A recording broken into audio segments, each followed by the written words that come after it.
Okay. Going online, taking a look at our stat. Wham bam. Okay, so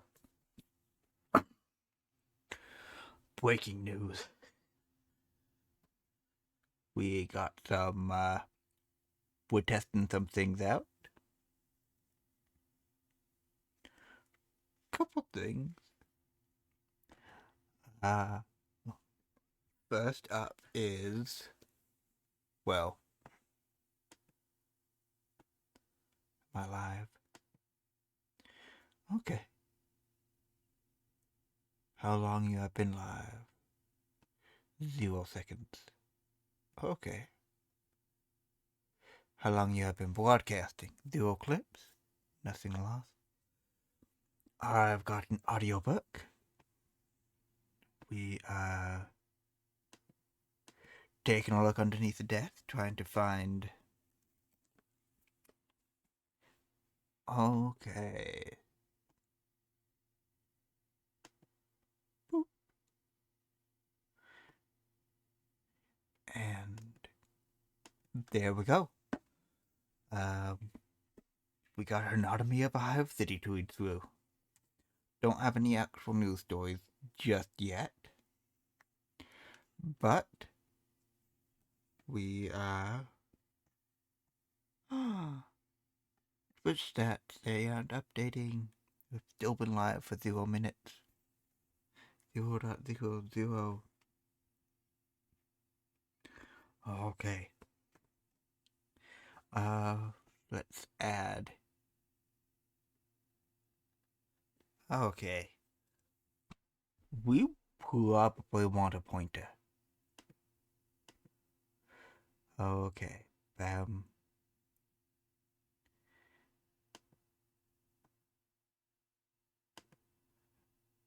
And we are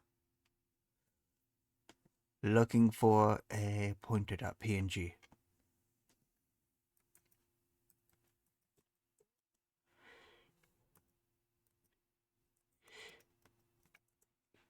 Bam.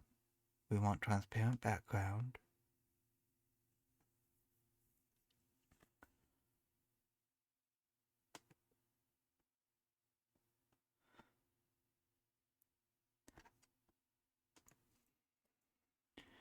Transparent. Bam.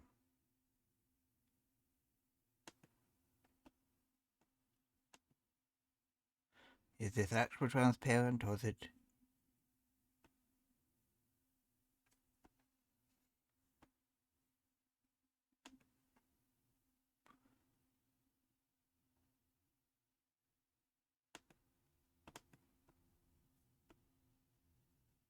Nope, there's so many false ads.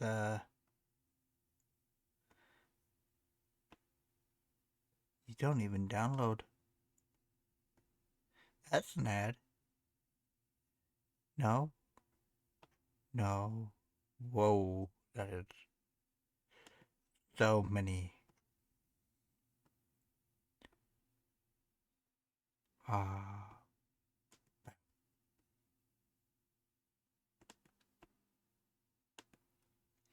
Save image. Save. Okay, so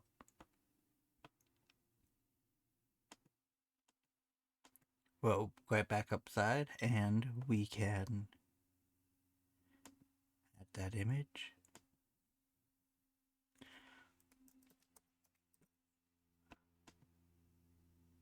Browse. Stream. Necromunda. Bam. Yoink. Okay. So let's. Bam. We got a pointer. We can make it smaller. And we can rotate it. Bam. Bam. We'll start up at the top. The spires. You know, this stuff right here. Boop.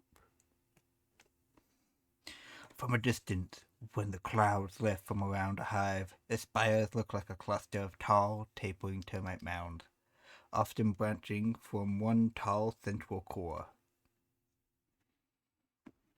They rise from a broad base of outlying structures to near vertical towers.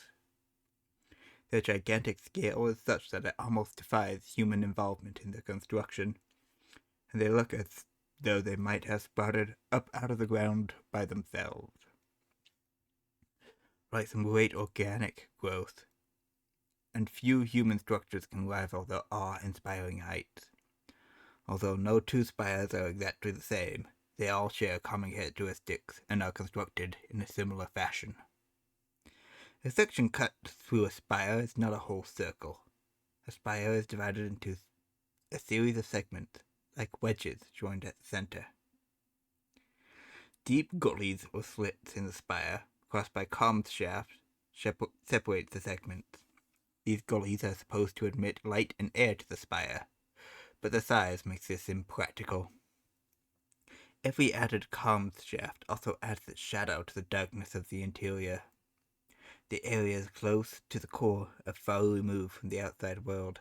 The only illumination is provided by glow globes and massive cables of optic fiber or plexiglass, which run down the core of the hive from the sunlit pinnacles of the spires. These create weak shafts of light that penetrate the dim catacombs of the hive and light it in the manner of the nave of a vast cathedral. Fresh air enters the inner recesses of a hive via great ducts from the upper layers. It is drawn in through huge wind intake fans and filtered through dozens of purification plants to remove the fumes accumulated as it passes down the height of the spire. In the deepest parts of the hive, and especially in the old manufactories and underhive layers, the air ducts no longer function. Here, fumes and stale air accumulate, and personal respirators must be worn at all times. So that's the outside. If we go over, whoop, whoop. We want the spires, the shell, this stuff right over here. Boop.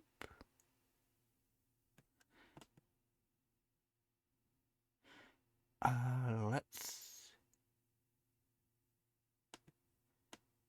Oh, no. Let's lock the news graphic in place so we can only move the cursor. Boop.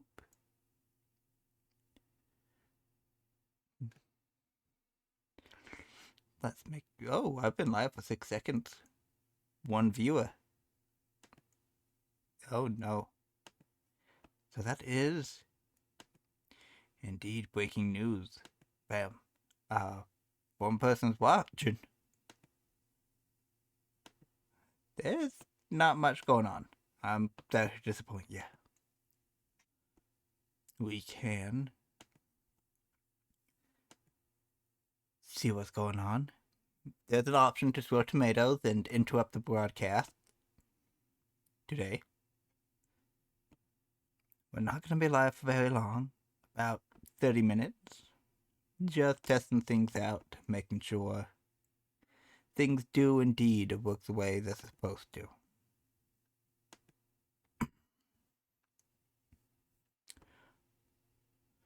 Okay. The shell. The outer shell of a hive is its skin and defense. Through the cliff-like shell of a spire, though the cliff-like shell of a spire appears to be quite solid, its surface is pierced with deep, vertical, and angled shafts.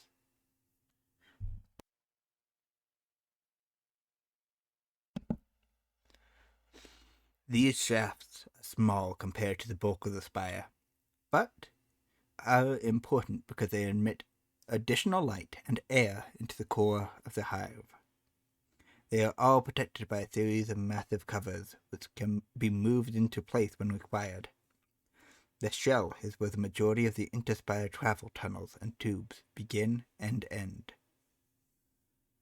Tunnel stations and gateway fortresses, convoy compounds, and garrison blocks are located at the shell where they can contribute to the regulation and defense of traffic between and within hives.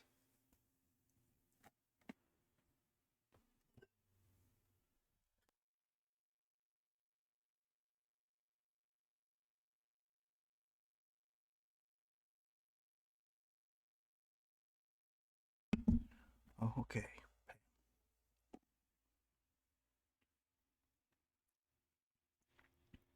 We are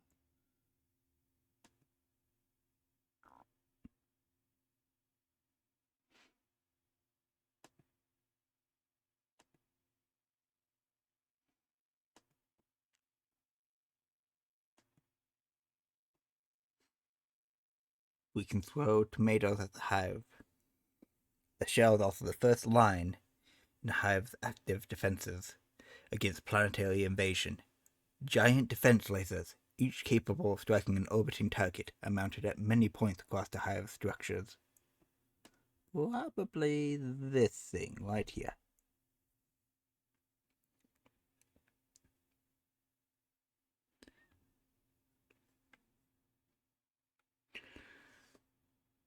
These are used to defend the hive against human or Xeno spacecraft. However, against the fierce ash storms that sometimes ravage Necromunda, the shell's surface forms its only true protection. Being able to experience direct sunlight or feel a fresh draft of air from the duct is a status symbol almost as important as having a good diet. But a single ash storm can make such status symbols meaningless. A heavy storm is quite capable of stripping off the shell's outer layers, including the spire's laser defenses, travel facilities, and shell dwellers. Shells must be constantly refurbished by work gangs, otherwise the next ash storm could easily penetrate the tunnels, shafts, and catacombs of the main spire and rip it apart. Okay.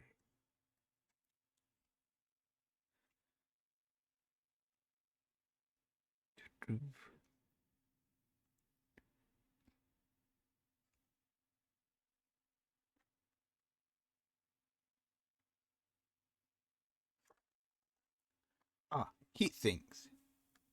At the heart of every spire, there is a single vertical shaft known as the heat sink. This thing. Right down the middle. Okay. Single vertical shaft known as the heat sink. From the topmost levels of the spire, the heat sink reaches far below the lowest levels of the hive, down through the geological crust of the planet itself. A heat sink can be several kilometers across. It is a vast, hollow, sealed tube made from dense plasteel that takes heat from the planet's core and turns it into power for the spire. At intervals throughout the length of the heat sink, there are generator stations which convert the raw heat into usable energy. The power is then transmitted to the manufactories and hab layers around the core. There are no power stations in the lower levels. The heat sink passes through these levels and provides only a constant warmth. This, however, is infinitely preferable to the damp chill of the underhive. As is the case with all things Necromundan, the power generation systems are controlled by the clans into whose territories they fall. These clans receive a considerable income from all who use their power, so possession of the heat sinks is one of the chief marks of a powerful clan of the inner core. Other clans might control territory between the power stations and their users. They often extract their own tolls from both factories and power producers to protect transmission lines. In this way, the feudal clans of Necromunda operate as producers, suppliers, and consumers in a thriving economy. Only in the upper half layers of the spire is there a regulated service. There, power is drawn from stations controlled by the government, in effect by the troops belonging to the Imperial House. All the way up here.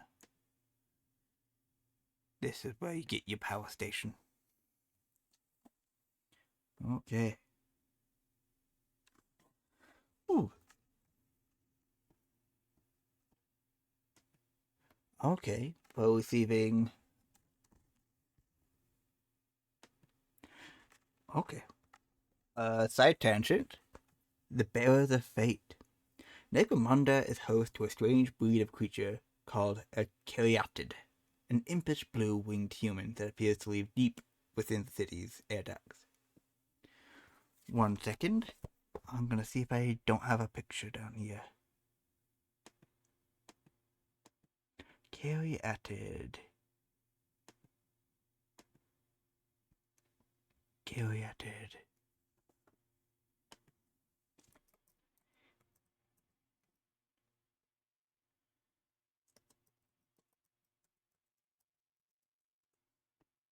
Okay. Baby.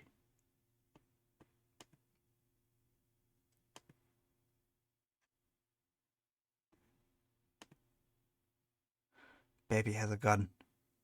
Okay. So that's what we're looking at. It's a baby with a gun. Okay.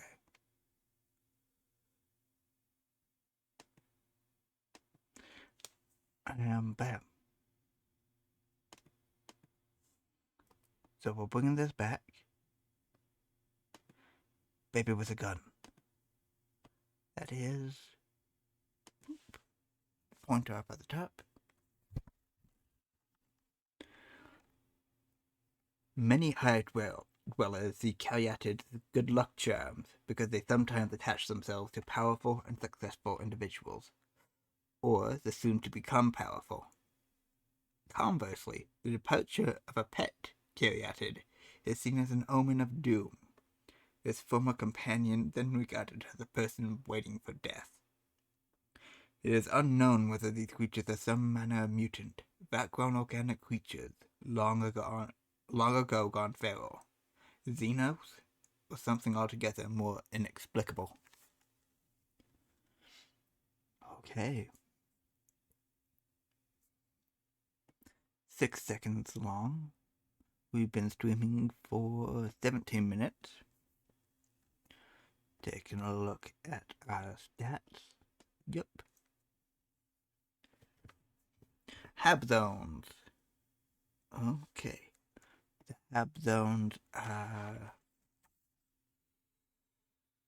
Let's see. Hab zones, it says, are the inside, right around here. Not the shell, but right around here.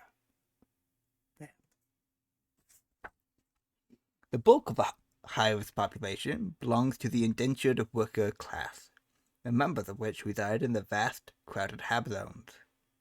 Here, the bulk of the hive's human inhabitants live in conditions of dismal squalor, while their masters exist in luxury in the uppermost spire levels. Where a family lives in the spire reflects households of the hive.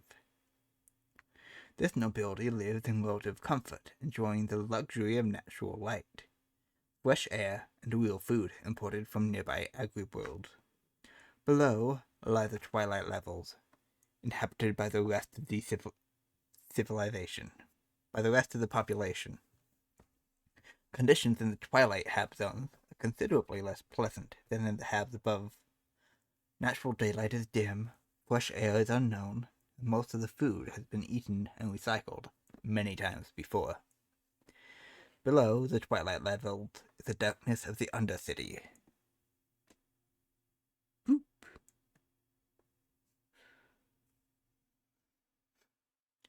Here, the only light comes from artificial glow globes.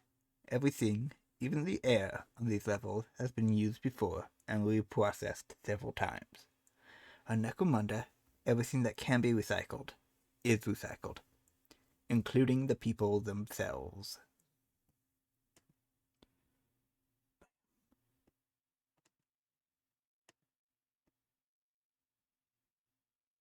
Oh, 19 minutes, 19 seconds, according to stats.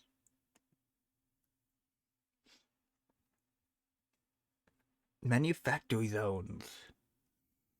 The industrial complexes built into spires produce all kinds of different items which are traded with other planets in return for the food which Necromunda so desperately needs to feed its teeming billions. Manufactory levels extend from below the lower hab zones down to the surface of the ash wastes and beyond. Over the millennia, the hab runoff exuded from the manufactoriums has been solidified around the base of the hives, adding to the ever-rising layer of ash waste, which covers the surface of the planet. The level of the ash wastes rise, so the lower factories find themselves buried below the ground level. So long as it remains possible to pump effluent up to the surface, these manufactories can still continue to operate. Working manufactory levels are a network of waste pipes, gutter shafts, and gas drains, which bleed poisons and noxious wastes away from working areas. These drains protrude from the lower flanks of the hives, right around here-ish,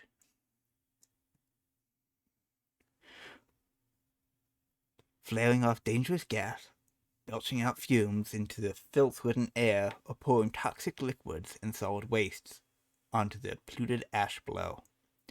In many cases, the scale of these manufactories is utterly awe-inspiring, the human form rendered to an insignificant speck of dust compared to the decayed industrial grandeur towering above. In places, the interior appears as the internal workings of some gargantuan engine, defying imagination and denying the hand of mankind in its design and construction.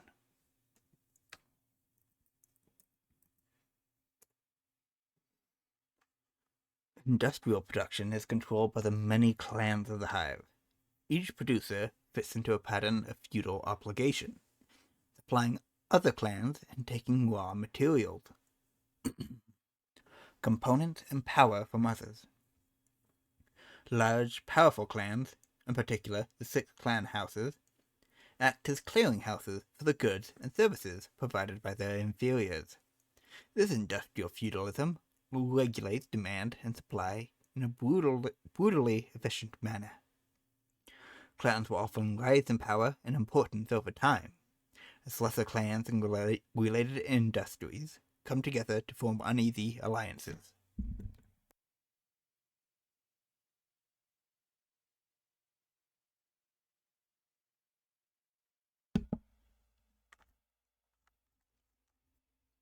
Sometimes clans of interest, sometimes conflicts of interest, territorial rights, and clan rivalry will lead to interclan feuds. This is one of the main causes of gang warfare on Necromunda, for the clans employ their young to fight the many battles for them, ensuring that the business of industry continues uninterrupted.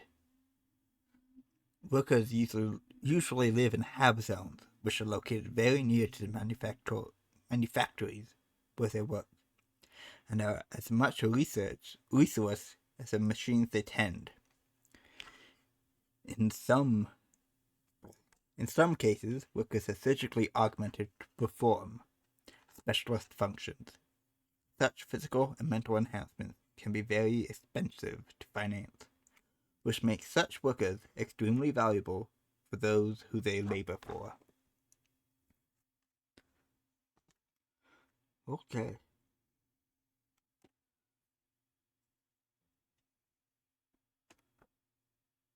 Now we want the ruined manufactories.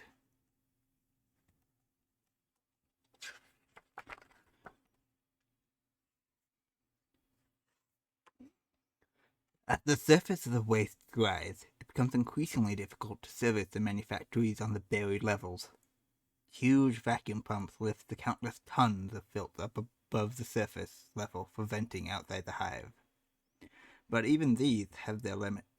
There is a point in each city below which disposing of the manufactory's waste is impractical. When the cost of disposing of waste is no longer outweighed by the value of a manufactory's output, it is closed down and abandoned. As the lower levels fall below the level of the ash waste and are abandoned to low-life scum, lower hab zones are converted into new manufactories, and the upper habs are extended upwards. In this way, the spires of Hive City are being continually renewed. So, as the factories get buried, new buildings grow on top. You make a new living place as you transform the old living place into a factory. Ruined manufactory zones filled with abandoned machinery sometimes reach as far below ground as the spires stretch up above it. So that's all this stuff over here. The lowest part of these old zones are little more than rubble, having collapsed under the weight of the hive, or been deliberately filled in to make foundations for later building work. The abandoned manufactories and hab levels are infested by scavies, mutant gangs who roam the dead layers of the hive, scavenging for anything they can use or trade. The underhive. Oh, okay. We got new news coming in. Mutation and madness. The constantly recycled air, water, and food of a hive have an inevitable effect on its inhabitants. Pollutants and toxins build up in the biosystem, causing genetic instability and mutation. And the effects of these are worse further down the hive where toxins are more concentrated. Because mutation is so common, minor deformities are tolerated to a degree. Even uphive. However, conspicuous mutants are rooted out and destroyed according to the strict laws of house and hive. Only those who flee downhive can hope to escape and perhaps start new lives, losing themselves amongst the ever-shifting population of the underhive. This area. Underhivers are more tolerant of mutants than other Necromundans, so long as mutants keep a low profile and are not obviously or grossly deformed. They can live peacefully, even inside a large settlement. Underhivers are not inclined to ask questions or look too closely at their neighbors, and are more sympathetic to mutants in general. Of course, not all are equally tolerant. House Carter especially are quick to turn upon mutants. Other fanatical groups, such as the Redemptionists, hate all mutants, no matter how minor the deformities, and their creed preaches the uncompromising destruction of all deviants. For those too mutated to live in a big settlement, the lawless expanse of the hive bottom provides ample opportunity to hide. Mutants of the most heinous varieties, be tentacled abominations, scaly, many-limbed monstrosities, will naturally gravitate towards the deeper parts of the hive and the hive bottom. Not all mutants are physically grotesque. Some will appear normal, but actually have psychic powers of one kind or another. These mutants are more readily accepted in the underhive than conspicuous deviants.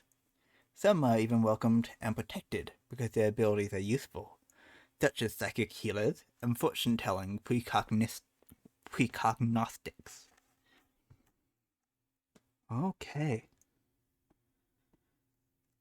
Back on to main topic, the underhive.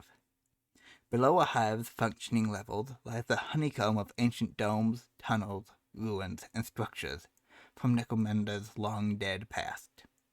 These ruins lie at the very bottom of each city. Below the clan-dominated manufactory zones and the ash wastes, they are the undercities, the oldest and deepest parts of Necromunda's hive. These undercity zones, called the underhive by most, often predate the construction of the hive above by many centuries, even millennia. They are remnants of Necromunda's true cities, built before the planet's natural ecology was destroyed.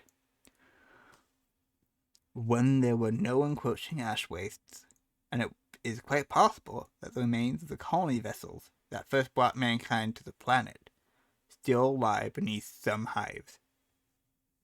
The inhabitants of the underhives are regarded by the upper dwellers as little better than the animal vermin which are also found there.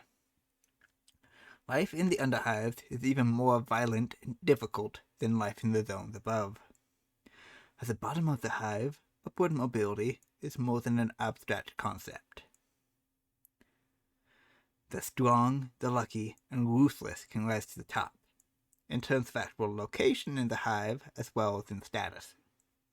The underhives are often the battlegrounds of the proxy wars fought in the name of the clan houses, the gangs made up of the young doing their time before returning uphive to serve the families if they manage to survive. The hive bottom. Ooh. This area. Right here.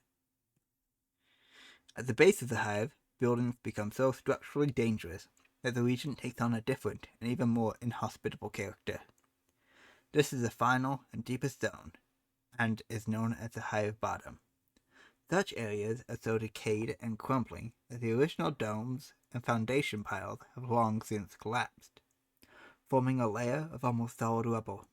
Within the rubble are enclosed pockets linked by holes and tunnels created by liquids leaking from above. These pollutants and effluents, the discharge fluid of the entire hive, form a vast lake of radioactive putridity called the sump. Nothing can live in the hive bottom other than the most monstrous of mutants. Its denizens are the spawn of darkness and pollution. Some of these foul creatures find their way into the underhive, or even into the lower parts of the city above, but their natural domain is the darkness of the hive bottom. The shanties. Where is that? Ah. Over here. Boop. Clustered at the outer edge of the shelves of the spires are vast sprawls of ramshackle shanty towns. They are inhabited by all kinds of scum unsuited to life within the hives. The spires, at least, offer a limited protection against the poisoned rains and corrosive ash. The best shelter a shanty dweller can hope for is 1 or 2 layers of packing material, or an abandoned vehicle. To make matters worse, much of the manufactory's toxic effluent pours directly down onto the shanties. If a shanty remains in existence for any length of time and somehow escapes being swept away by a storm or incinerated by hive authorities, the inhabitants will excavate caves and cellars into the solidified sludge and compacted dust. These dwellings can be reinforced by sludge baked by sludge baked by the sun into crude bricks. Can be reinforced by sludge baked by the sun into crude bricks. By retreating into these refuge, some shanty dwellers survive the ash storms that sweep away the more flimsy parts of their home. When the storm abates, they force their way through the wind-blown dust to the surface and attempt to rebuild the shanty out of the wreckage of the old one. Conditions in the shanties are worse than anything in the hives. Yet, for most shanty dwellers, even their crude home is preferable to wandering the ash wastes, where they would fall victim to the creatures and nomads, if the heat and corrosive dust and freak storms did not get them first. Aside from periodic population control clearances, no one from the hives bothers shanty dwellers very much. They have little worth taking. Furthermore, the sprawling settlements are a temporary home to vicious gangs of sump dwellers, scabbies, and the nomad bands that come periodically to shanties to trade. Okay. And that's all for today's broadcast, I believe. We will take a look at the stats again. Refresh. Been going for 34 minutes, 1 viewer. That's pretty good. Boop. And that is all for today. Boop. Good luck. And see you around. Okay, so